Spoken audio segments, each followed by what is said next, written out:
Habari za asubuhi wanahabari wenzangu.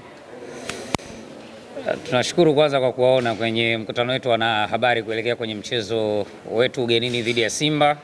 Mchezo utapigwa Mkapa Stadium saa 11 jioni. Kwa hiyo sisi wengine kama Fagia Uwanja tunachukua na nafasi hii kukaribisha pia mashabiki wetu wajitokeze kwa wingi kwa ajili ya kuiunga mkono timu yetu. Recently havijawa vitu vizuri sana kwa sababu timu haijakuwa ikipata matokeo ya ushindi. Na ni miongoni mwa vitu ambavyo vinafanya mechi hii kuwa ngumu zaidi kwa sababu obvious mpinzani ana confidence kwamba hawa ni wanyonge, tunaenda kushonea hapo, lakini na yeye asijiachie sana kwa sababu na sisi inawezekana hapo ndo pa kupigia hapo na kurudi kwenye ramani. So ni mechi ngumu sana ambayo tunakwenda kucheza na ni mechi ambayo inatoa taswira halisi ya kule ambako tunataka kwenda kwa sababu kama unatajwa kama title contender obvious ni lazima ushinde mechi kubwa, ushinde mechi ambazo watu wanaamini kwamba hizi ni mechi ngumu kwako kupata matokeo mazuri, na hiyo ni mechi mojawapo. Kwa hiyo sisi Azam Football Club kwanza tunawakaribisha mashabiki wetu waje kwa wingi. 2, hatutawaangusha kwenye huo mchezo, lakini 3 zaidi wapinzani wetu wasirelax kwa sababu hatutawaachia na hatutawapa mechi ambayo ni rahisi hata kidogo. Tunajua kwamba na wao na mipango yao na ni sehemu ya timu ambazo hazijapata matokeo magumu tangu ligi kuanza. Inawezekana tukaonyesha shubiri kwenye hiyo mechi ya kesho. Inawezekana. Na ni jambo ambalo hatujawahi kulifanya kwa wasiwasi, ni jambo ambalo tumekuwa tukilifanya mara zote kwa uaminifu mkubwa mbele ya mashabiki wetu. Kwa hiyo kesho ni siku nzuri sana, ni mtoko mzuri sana, ni Jumapili nzuri sana. Wana Azam FC kuja uwanjani kuiona timu yao, lakini niwakumbushe tu kwamba wao ni sehemu muhimu sana kwenye mchezo wetu. Waje kwa wingi, waje kuongeza nguvu tayari kwa ajili ya kusimika mizizi ya timu yetu kwenye ligi kwa msimu huu. Otherwise, mimi nawatakia wachezaji wetu na staff wote kwa ujumla kila laheri.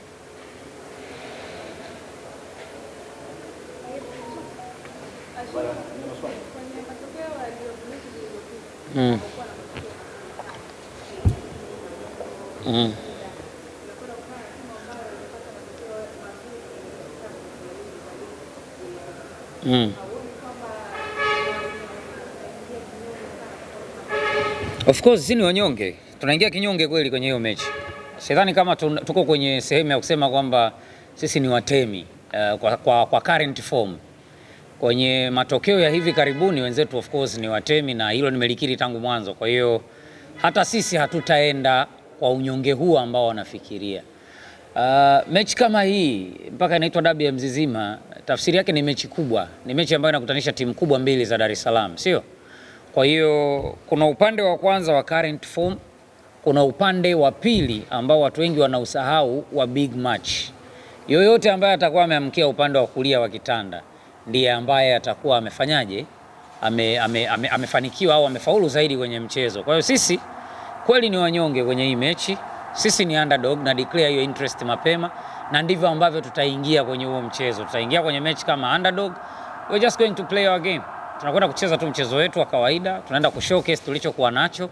Hayo mengine tunaacha hatima iamue kwamba matokeo yatakuwaje. Na mwalimu wetu ni mwalimu mzuri sana, ni miongoni mwa walimu ambao wanajua namna ya kucheza mechi kubwa, ni miongoni mwa walimu ambao wanaweza kudeliver kitu kizuri kwenye mchezo. Pale ambako unafikiria kwamba hawezi kufanya ndio atakapofanyia hapo. Kwa hiyo indeed we are underdogs but we are going to deliver. Kwenye nini? Nje ya uwanja. Nje ya uwanja nimewalika leo mashabiki, tunawakaribisha waje uwanjani kwa wingi.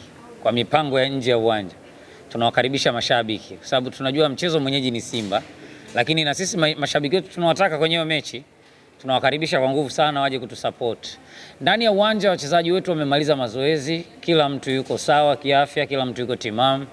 Kila kitu ambavyo tulikuwa tumedhani kwamba kinastahili kuwa kiko vile ambavyo tumetamani. Nafikiri ni swala la muda tu, mchezo ufike, tucheze, alafu tuangalie kwamba maandalizi tuliyofanya na kile ambacho tumekitoa ni vitu ambavyo vinaendana, lakini we are very confident na tunauhakika na timu yetu kwenye kile ambacho tumekipanga.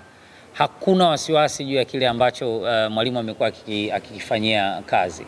Na ndio maana unaona tumekuja kwenye kuzungumza na wanahabari. Leo bahati nzuri mmemwona mwalimu wetu Hadi Swalem, mwalimu mkuu Ibenge alikuwa kambini tangu jana. Ameshindwa kutoka leo kwa sababu binafsi tu.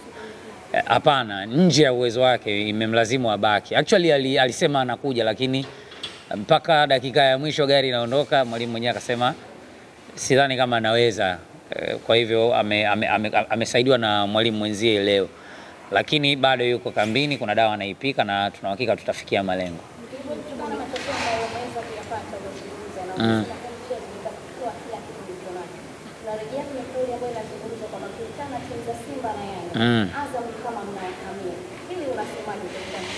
Tutakamia tena kesho.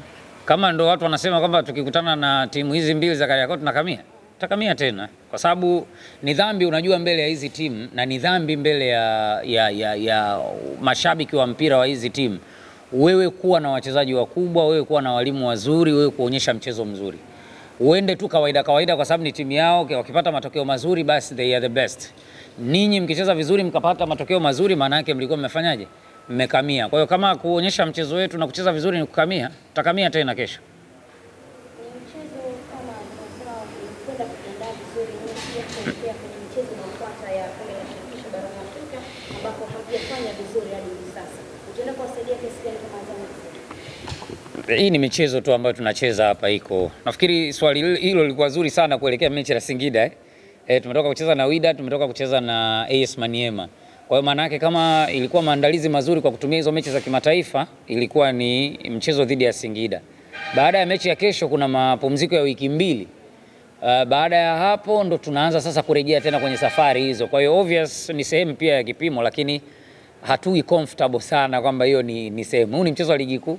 Tukipata matokeo mazuri tutarudi kwenye reli. Tukifanya vizuri kuna namna ambayo tutakuwa tumejikusanya na tumetengeneza alama tena. Tukiwaacha wakapata ushindi kwa alama ambazo wako nazo, kuna gap watakuwa wametupiga la kutosha zaidi.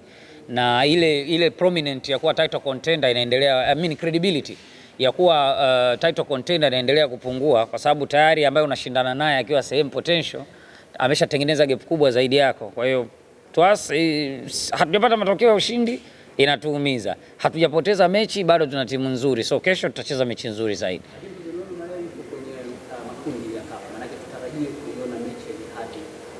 Always sisi kwa misimu mitatu iliyopita Azam FC na Young Africans ndo mechi ambazo zimekuwa nzuri kutazama kwenye Mzizima Derby 1 na 2.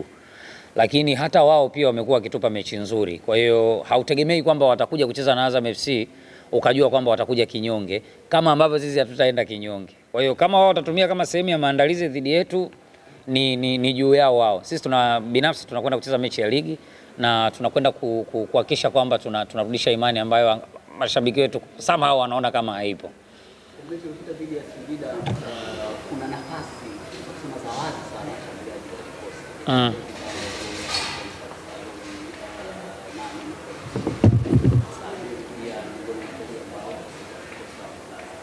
Labda baada ya mchezo huu kama msemaji tunapata kuzungumza na wachezaji kuelekea kwenye mechi hii, wanazungumza nini, tunaahidi nini kwa mashabiki? Kusema kweli hamna mchezaji ambaye ameongea kitu chochote. Good thing enough ni kwamba tunakosolewa sana, tunazungumzwa sana kwa sababu ya mwalimu ambaye tuko naye. Unajua Ibenge ni mwalimu wa daraja la juu sana. Na ukiwa unamzungumzia mwalimu kama mwalimu na vile ambavyo amekuwa akitengeneza timu, ni wenyewe mmeona timu yetu namna ambavyo imebadilika. Kwa hiyo mashabiki hamna kitu chochote ambacho watategemea kutoka kwenu zaidi ya kuiona timu ikiwa inacheza vizuri, ikikaba vizuri, ikishambulia vizuri, ikiwa na mpira vizuri, lakini zaidi ifunge magoli kwa kadiri ambavyo inawezekana kwenye kila nafasi ambayo inafanyaje inapatikana. Unfortunately hicho kitu kwetu hakijawa kizuri sana kwenye mechi 3 za ligi kuu zilizopita. Kwenye mechi 2 za Confederation Cup ambazo tumecheza, mna dominate, mnacheza vizuri lakini hamna magoli. Kwa hiyo hakuna mtu ambaye amezungumza. Sasa kwangu mimi naitafsiri kwamba ukimya ni jibu lenye kishindo sana.